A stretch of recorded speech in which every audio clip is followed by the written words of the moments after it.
kita juga tidak bisa dong menghalangi orang mau melapor. Melapor itu kan hak rakyat, bukan pemerintah yang melaporkan. Kalau ada orang kritis dilaporkan ke polisi, lalu polisi memanggil, itu kan yang melapor itu punya hak, ya. Kemudian polisi punya kewajiban kalau ada laporan didalami, kan tinggal itu aja. Nah, bahkan juga keluarga Pak JK melapor ke polisi. Siapa itu? Ferdinand Hutahayan. Itu dilaporkan ke polisi karena nyebut Daplin sebagai otak dari sebuah fenomena politik. Ferdinand Hutahayan, ada Rusdi Kamri, itu dilaporkan ke polisi.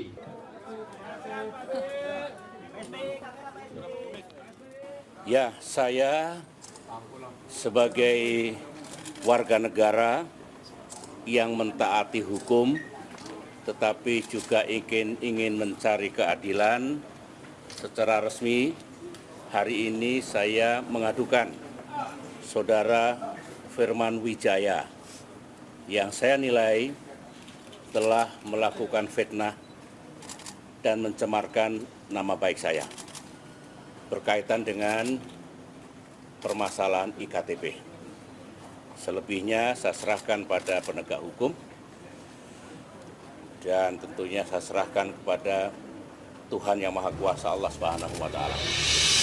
Motiar, Mahfud MD bantah korban Undang-Undang ITE era SBY tak berakhir di penjara.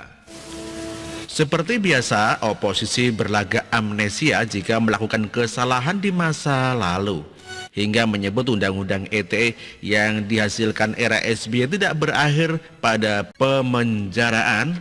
Padahal banyak berita aktivis terciduk gara-gara menghina SBY.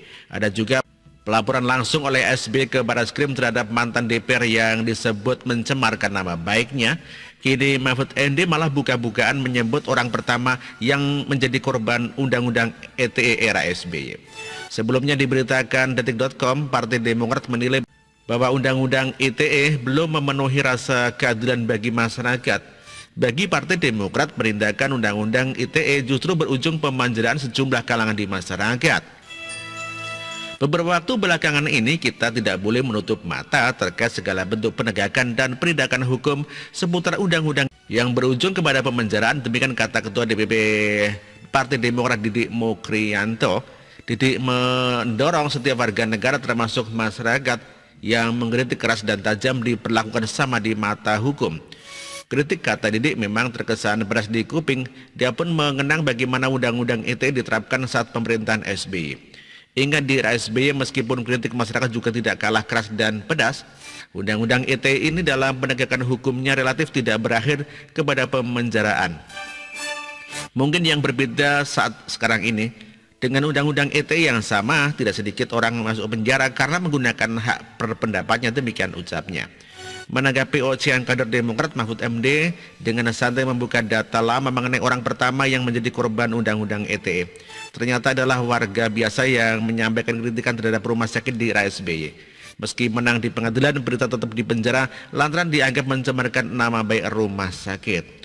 Seperti dilansir Tribun, sebelumnya Mahfud MD sempat mentweet mengenai Undang-Undang Nomor 11 Tahun 2018 tentang ITE yang dikatakannya telah memenjarakan banyak orang.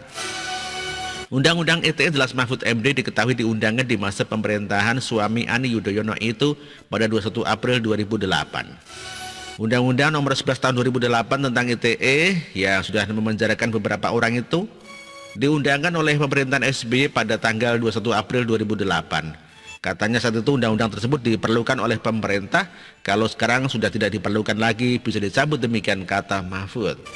Kemudian ada seorang netizen dengan nama akun Vian Vianto yang mengklaim tak ada seorang pun di era SBY dihukum akibat Undang-Undang ITE. Sontak Mahfud juga membelah tweet netizen itu dan mengatakan ada orang terhukum pertama Undang-Undang ITE di era SBY. Mahfud MD menyebut nama seorang ibu rumah tangga yakni Prita Mulyasari.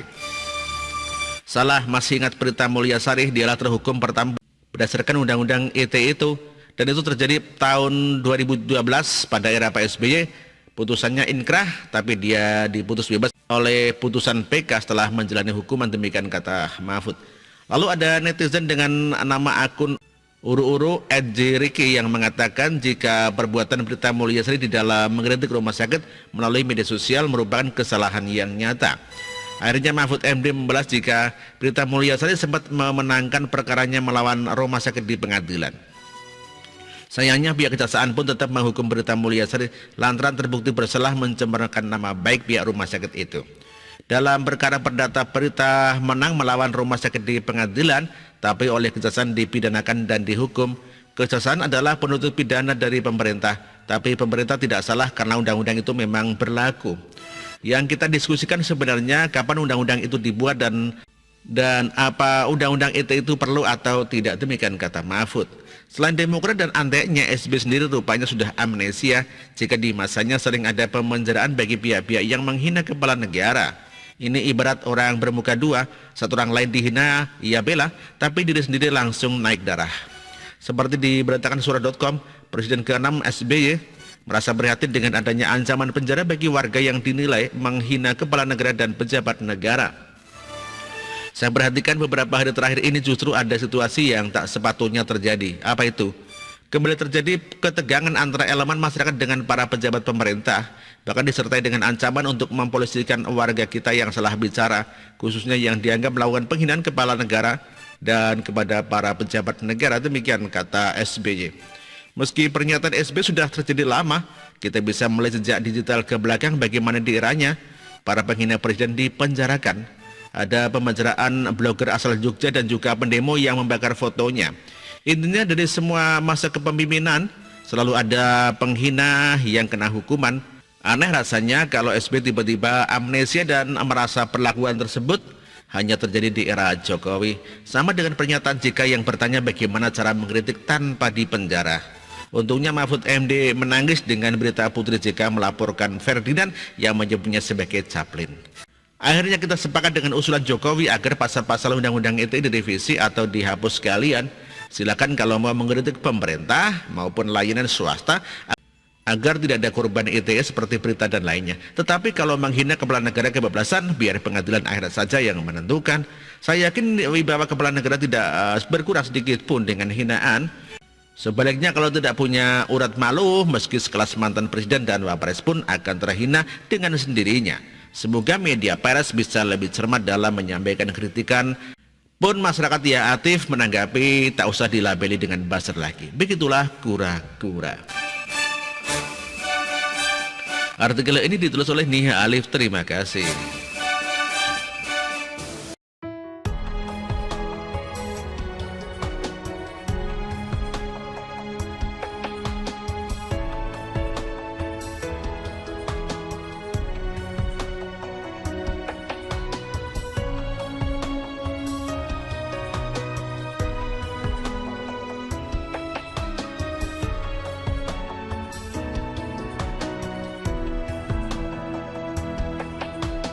Bersih, jujur dan merakyat, berbuat demi masa depan kami. Sosok pemimpin tegas pemberani.